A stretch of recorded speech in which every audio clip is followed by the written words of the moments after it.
My friend, you have met a terrible, terrible demise. But, I don't feel too bad about it. After all, if it weren't from me, it would have just been from someone else, you know? I guess what I'm trying to say is life goes on. Well, for everyone else, life goes on, not for you. You're dead.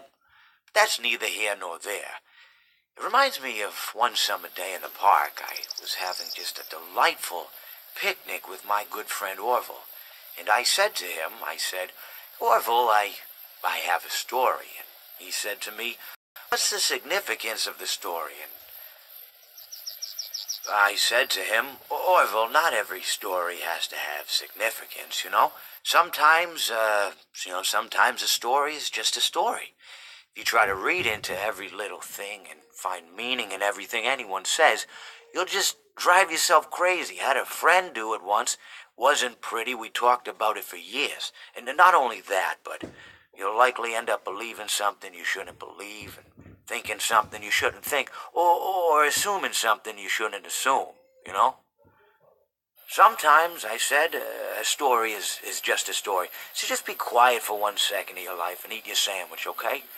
Of course, it was only then I realized I made sandwiches, and poor Orville was having such difficulty eating it. Elephants have those clumsy hands, you know? Actually, I suppose that's the problem. They don't have hands at all, do they? They're all feet. I couldn't imagine someone asking me to eat a sandwich with my feet. Now, if I recall correctly, there was a bakery nearby. I said to him, Orville, let me go get you some rye bread. Now, I'm unsure if elephants enjoy rye bread, but I assure you that Orville does. Now, this was on a Tuesday, which was good because rye bread was always fresh on Tuesday.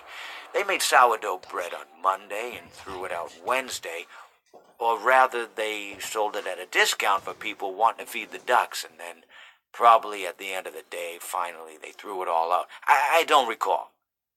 I do remember a man who would bring his son to the bakery every Wednesday and then go feed the ducks.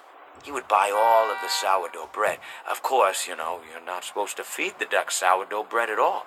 It swells up in their stomach and then they all die. At least that's what I've heard. I never saw any ducks die myself, but I did notice a substantial decrease in the duck population over the course of a few years. I just never thought to stop the man and tell him that he was killing the ducks by feeding them sourdough bread. And if you want my opinion on the matter, and I told Orville this as well, if you want to feed ducks, or birds, or any kind for that matter, it's best to buy seed. I mean, when you think about it, breads of any sort don't occur in nature. They don't grow on trees or spring up from the bushes. I don't think birds know what to do with bread. What was I saying? Oh, yes.